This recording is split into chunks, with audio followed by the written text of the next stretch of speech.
considère comme acteur et alors là, chanteur, musicien, slash.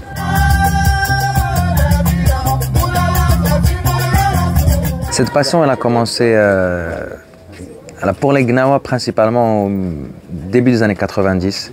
Parce que j'entendais parler des Gnawa avant, mais j'avais pas encore accès aux Lilettes. Et donc c'est avec le... Il y a eu une époque où il y a eu beaucoup de malams qui enregistraient en cassette. Les cassettes, ça n'existe plus aujourd'hui. Et donc j'ai commencé à acheter les cassettes. C'est là-bas où vraiment je suis tombé amoureux de cette musique.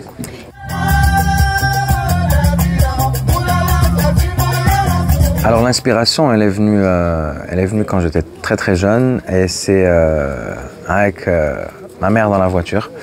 Et il y avait quelques cassettes, dont Nesl Rewan et Jilala. Et à chaque fois qu'on montait dans la voiture, c'était la cassette dans la voiture.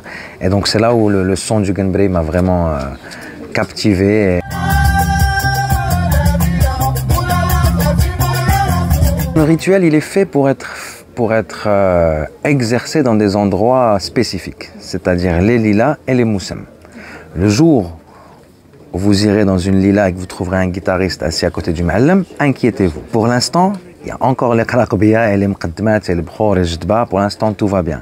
Donc tous ceux qui font de la fusion, à mon avis, je pense qu'ils aident à pérenniser la vraie tradition. Peut-être que la fusion, ça va être une porte pour eux, tiens, il y a une guitare, une batterie sympa. Oh, Gnawa, c'est sympa. Là, fais voir comment ça se passe sur la tradition.